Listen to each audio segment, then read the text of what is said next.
Okay. So we listened to a lecture given by Paul Bloom, who is professor of psychology at Yale University. The title of his lecture was "This is Your Brain." He kind of discussed three main topics. The first one was the astonishing hypothesis saying that, according to Francis Crick, he know nothing about type of neurons. Then he discussed the fact that maybe we are all dualists, meaning that there's a dualist explanation to our physical body and our immaterial mind. And then he gave a sort of scientific explanation of how does our brain work within our body. So we'll have a discussion about that. So what are you in favor of? Well, I think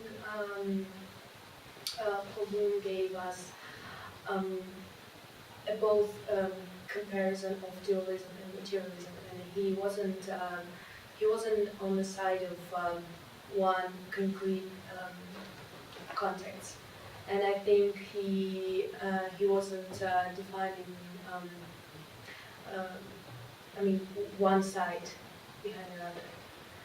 I disagree. I think that he took part. I think that he talked about dualism to break it down, because it's actually opposite way of thinking, opposite theories, and I think he's more in favor of psychology, since he's teaching psychology major. So. But the thing is that firstly, he was presenting the dualism as a body and mind are separate, and they're kind of not in one body. But then he provides us a scientific view that says that dualism is wrong. Yeah. But I don't think he was in favor of each of them, because now philosophy view is also important as a scientific view. Yeah. You have to remember that he said that most people in the world are dualists, and he said that René Descartes, who is the first one who voiced this theory, was the father of modern philosophy, and they described that we basically our mind is separate from our body. So, I mean, if Descartes was really the father of modern philosophy, how can you really disagree? Just I don't agree with you. Because and he answers, and he says basically, how can we disagree with the fact that basically we have our immaterial minds in a physical body, but for example, there are things we can't explain.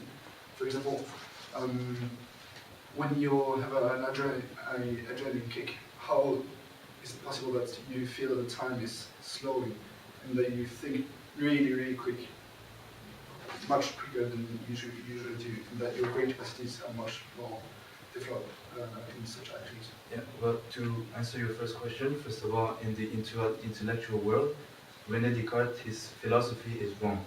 Freud killed his philosophy, and so people can very much disagree with René Descartes.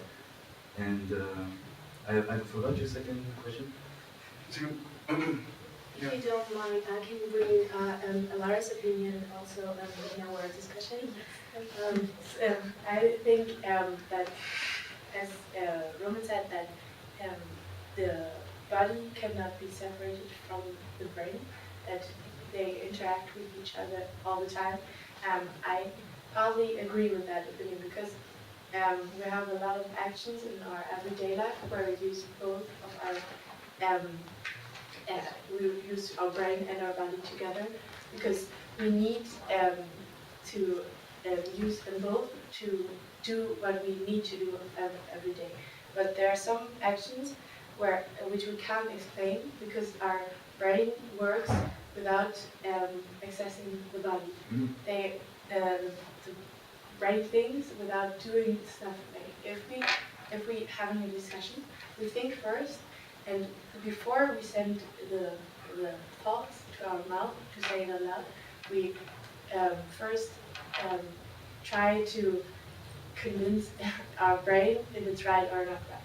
And I think the brain is always on top of our actions, but the brain sends the thoughts to our body. So I think the brain and the body is connected, but not always